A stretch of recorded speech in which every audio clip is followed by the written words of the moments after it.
समय राष्ट्रीय कार्यकारिणी की बैठक वेस्ट बंगाल में सपा सुप्रीमो अखिलेश यादव जी का शुरू हो चुका है। जहां तक देखा जा रहा है कि उन्होंने कार्यकर्ताओं को ललकारा है कि लोग उत्तर प्रदेश में लोकसभा की 80 सीट होती है, इन 80 सीटों का जीतने का काम हमारा समाजवादी पार्टी गठबंधन करेगा।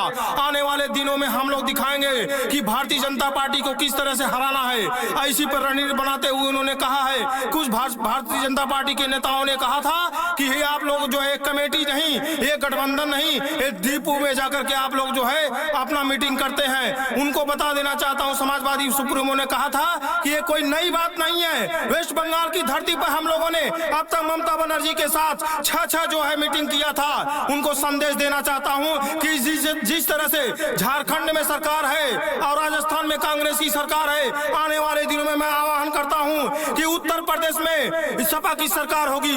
किस तरह से हम लोग जीतेंगे इसका परचम फहराएंगे। उन्होंने एक बात और सूत्र संकेतों में कह दिया है कि कोई भी हमारे कार्य का नेता किसी भी प्रकार के धार्मिक उन्माद नहीं पैदा करेगा, कोई भी टिप्पणी नहीं करेगा धार्मिक समाज के लोगों के ऊपर। अगर उन लोगों ने बोलने का काम किया है कि समाजवादी पार्टी के ऊपर कोई उंगली उठाने का काम नहीं करेगा। सारे नेताओं को उन्होंने नसीहत दिया है कि कोई भी चाहे हिंदू हो, मुस्लिम हो, सिख हो, ईसाई हो, उन लोगों को हमेशा बोलने का काम किया है कि आप लोग जो अपनी जुबान पर जो है सही से लगाम लगाएं, जिससे आने वाले लोकसभा के चुनाव में 2024 में हम लोग परचम अपना फहरा सकें। ये देखा जा रहा है कि उत्तर प्रदेश की जो सीट है 80 की 80 लोकसभा सीट वो हम लोग जीतने का काम करेंगे। और उन्होंने बताया है, जीत का एक मंत्र दिया है कि समाज में हमारे पास तमाम सारे ऐसे मुद्दे हैं जिन मुद्दों को लेकर के हम जाएंगे, उन मुद्दों को बताना है। जाति जनगणना के बारे में बात करना है और जो आरक्षण की बात करना है, और जो दलित समाज के लोग हैं उनके जो है जमीन को बेचा जा रहा है।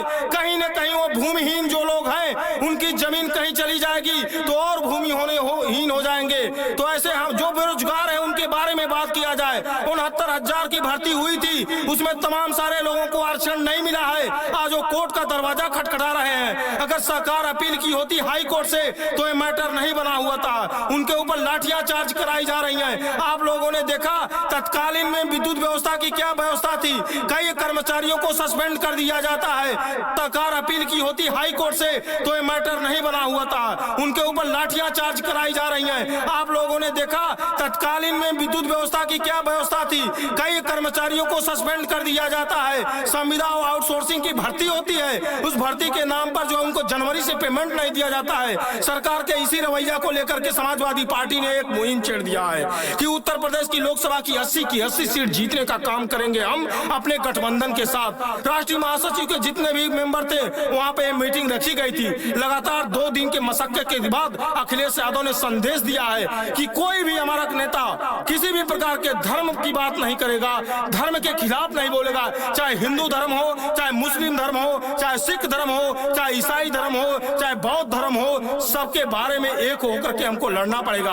हम ये बटे नहीं हैं, हम लोग एक हैं। हम समाजवादी लोगों का ये कहना है कि हम लोग एक मिल करके रहेंगे। समाजवादी लोग कभी फूटते नहीं हैं, कभी जो है राजनीति जात बात की नहीं करते हैं, बल्कि समाजवाद की राजनीति करते हैं। राजनीति को जोड़ने का काम करते हैं, न कि उत्तर प्रदेश को तोड़ने का काम करेंगे।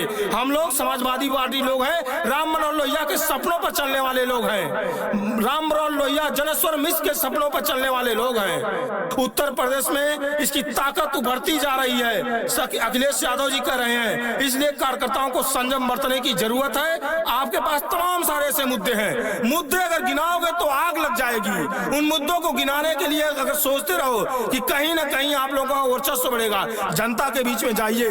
किसान लोगों का आलू पैदा हो गया है, उस आलू को रखने के लिए ये जगह नहीं है, कोल्ड स्टोर भर चुके हैं। अगर किसान का आलू देखा जाए तो मंडी समिति में सफेद आलू 5.5 रुपए किलो, लाल आलू 6.5 रुपए किलो।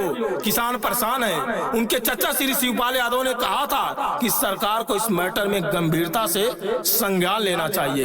अगर ये संज्ञान लेंगे तभी ये प्रदेश खुशहाल होगा। नौजवान ऐसे बेरोजगार नहीं होगा, उसको रोजगार देने की बात कीजिए। मुद्दे बहुत हैं। तब तक मिलेंगे अगले एपिसोड के लिए।